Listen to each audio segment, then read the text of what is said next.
Salut à toi, bonjour, bienvenue sur Travailler ou étudier au Canada. C'est un immense plaisir de te retrouver. Alors aujourd'hui, on parle d'un sujet qui fait l'heure, un sujet qui vient de sortir cette semaine ou plutôt, qui est quand même assez récent. On parle ici de quotas de gens acceptés au pays.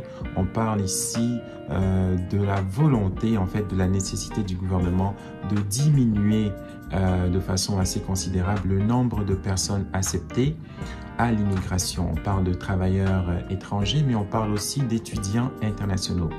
Autrement dit, le gouvernement veut diminuer le quota de gens qui font des demandes pour s'installer au Canada comme étudiants ou comme travailleurs étrangers. Et pourquoi? Pourquoi on veut diminuer le quota? Pourquoi d'ailleurs on parle d'un plafond d'une période de 2 ans qui va limiter en fait les demandes d'étudiants internationaux, de travailleurs étudiants? Bon, là vous m'écoutez, puis ça peut paraître un peu paniquant, c'est peut-être pas la meilleure nouvelle à annoncer, mais c'est sorti, écoutez, on est en date du 26 janvier et c'est une nouvelle qui est quand même assez récente et qui fait encore couler de l'encre. Alors, cette décision qui déjà traîne depuis quelques semaines, donc on en avait parlé un peu vers le milieu de l'année 2023, est due à plusieurs événements. Alors, en fait, on parle ici de problèmes qui englobent la crise du logement. Autrement dit, le manque de logements nécessaires pour habiter toutes les demandeurs, autrement dit, excusez-moi, les demandeurs d'asile, les travailleurs étrangers, les étudiants internationaux. Donc, tout ce monde-là doivent être logés. Alors, si je fais cette vidéo sur les causes, les raisons de cette décision de mettre un plafond, il faudrait aller voir quelles sont les causes de la crise du logement.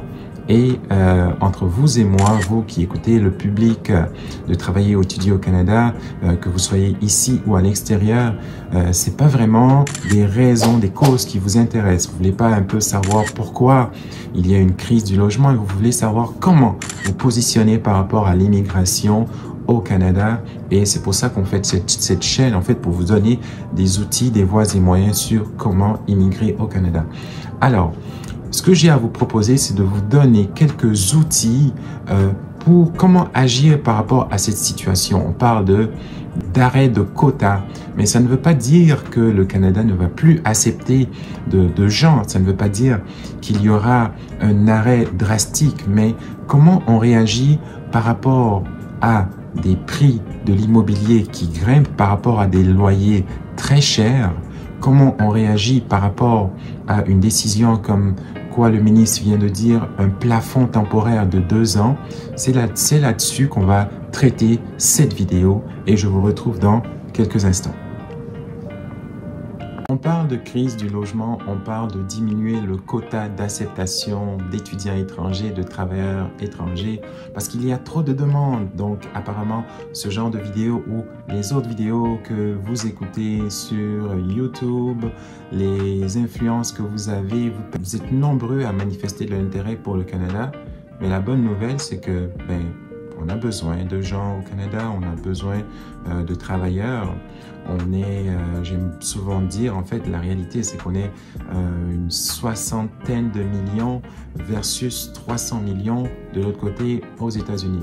Mais attention, on est peut-être moins de 100 millions, mais il n'y a pas autant de logements pour accueillir, si disons qu'on recevait 1 million d'immigrants tout d'un coup, ça serait un peu catastrophique à gérer au niveau social et la structure de ça serait un peu difficile à aménager.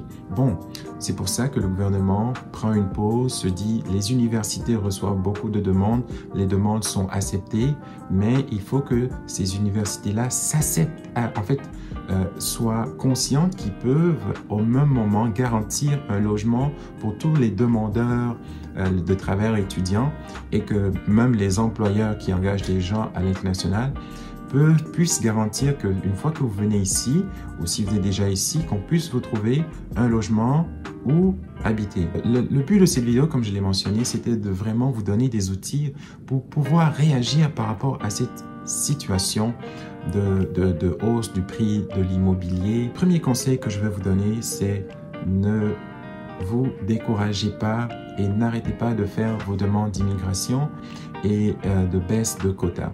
Alors, la prime de...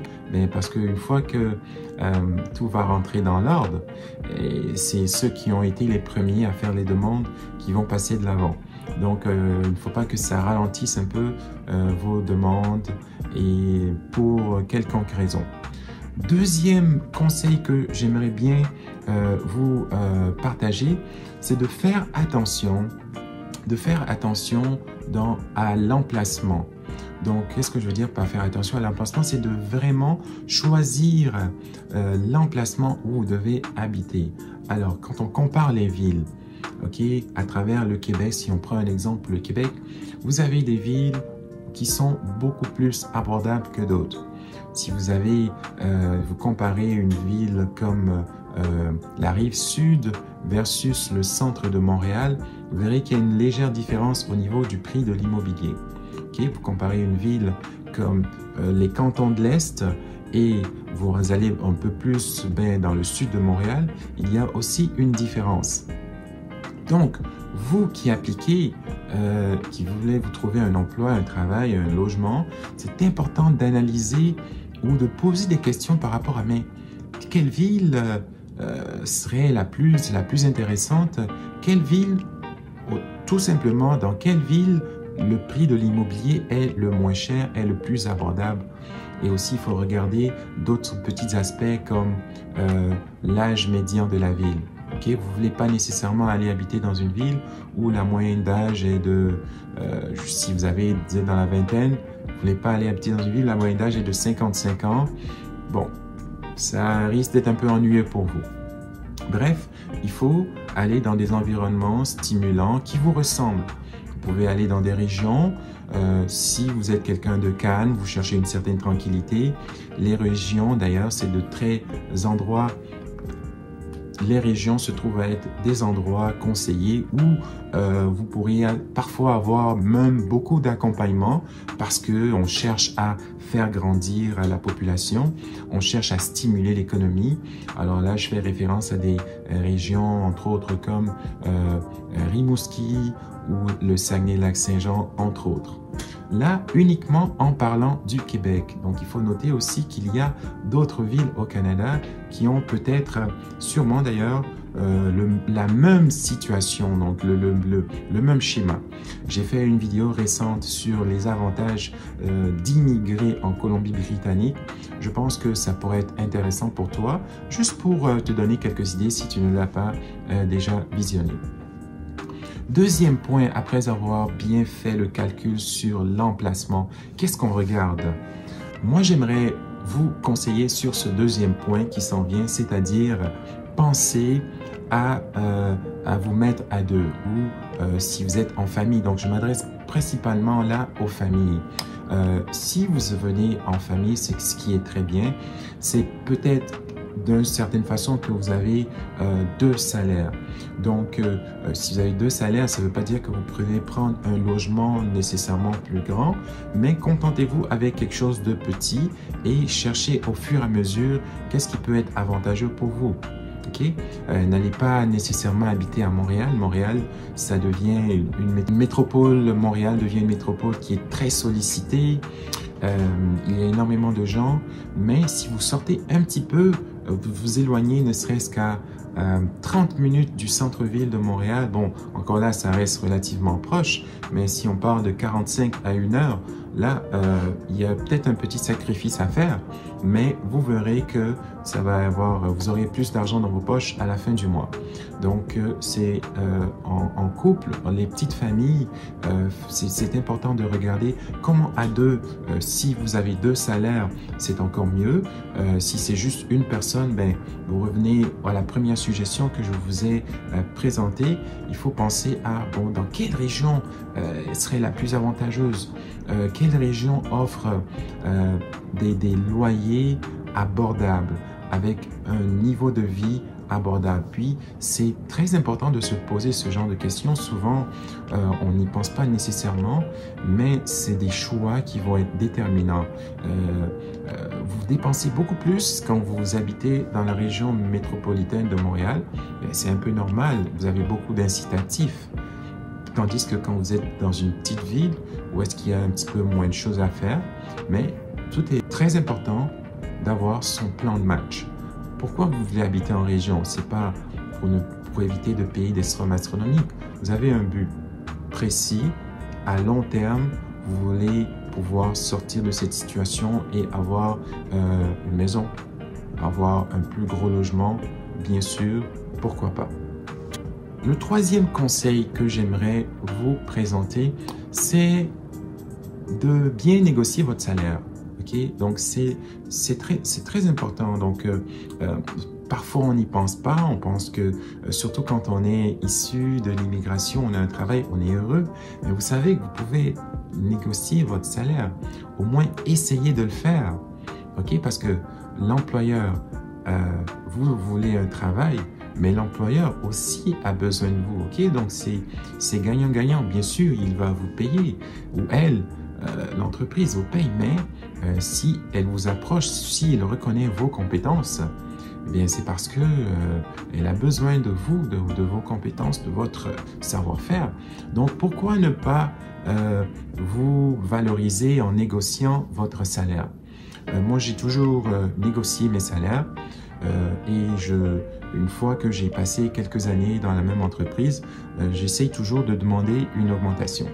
Donc, vous aussi, vous pouvez faire la même chose. Okay? On va vous chercher, pensez-y un peu. Si par exemple, vous venez de l'extérieur pour ici, c'est parce que la personne a vraiment besoin. Donc, il faut aussi vous mettre dans la psychologie de l'employeur.